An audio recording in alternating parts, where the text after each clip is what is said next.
पालघरमध्ये तिसरं विमानतळ करा, उपमुख्यमंत्री देवेंद्र फडणवीसांची पंतप्रधान नरेंद्र मोदींकडे मागणी।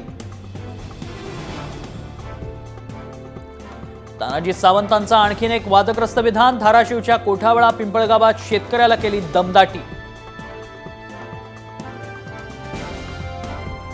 अजित पवारांना महायुतीतून बाहेर काढून तिसरी आघाडी करण्याचा भाजपचा डाव, मवियाची मतं फोडण्याचा प्रयत्न, आमदार रोहित पवारांचे आरोप।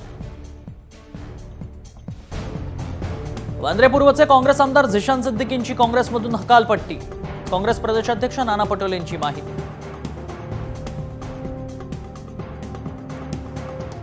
भाजप नेते हर्षवर्धन पाटील भाजपची साथ सोडणार असल्याचं निश्चित, येत्या 2 ते 3 दिवसात भूमिका स्पष्ट करणार असल्याची सूत्रांची माहिती। यंदा पीओपीच्या मूर्तींवर उच्च न्यायालयाची बंदी नाही, केंद्रीय प्रदूषण नियंत्रण मंडळाच्या 2020च्या मार्गदर्शक तत्वांचं पालन करण्याचे आदेश। चॉकलेट चोरल्याच्या संशयावरून लहान मुलाला झाडाला बांधलं, बीडच्या येवता गावातील अमानुष प्रकार, तिघांविरोधात गुन्हा दाखल। मीरा भाईंदरमध्ये भाजप पदाधिकाऱ्यावर चाकून प्राणघातक हल्ला, पूर्व वैमनस्यातून हल्ला झाल्याची माहिती। अकोल्यात विद्यार्थ्यांच्या जीवाशी खेळ, शालेय पोषण आहारात सापडली मृत पाल, मसाल्याच्या पॅकेटमध्ये पाल आढळल्यानं खळबळ। लसणाचा दर थेट 400 रुपये प्रति किलो, सणासुदीच्या काळात भाव 600 रुपये प्रति किलो पर्यंत पोहोचण्याची व्यापाऱ्यांकडून शक्यता। कोल्हापुरातील भयानक अपघाताचं सीसीटीव्ही फुटेज समोर, तरुणाला कारची जोरदार धडक, गांधीनगर पोलिसांकडून अपघाताचा तपास सुरू।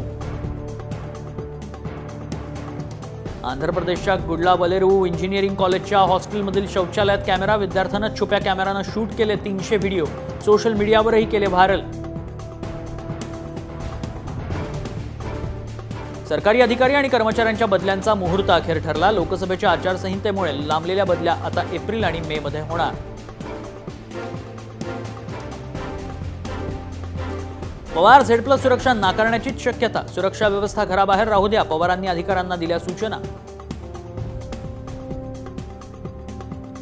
महिला पत्रकाराला अपशब्द वापरणाऱ्या शिंदे गटाच्या वामन म्हात्रेला उच्च न्यायालयाचा सोमवारपर्यंत अंतरिम दिलासा, कल्याण न्यायालयानं फेटाळला होता अटकपूर्व जामीन।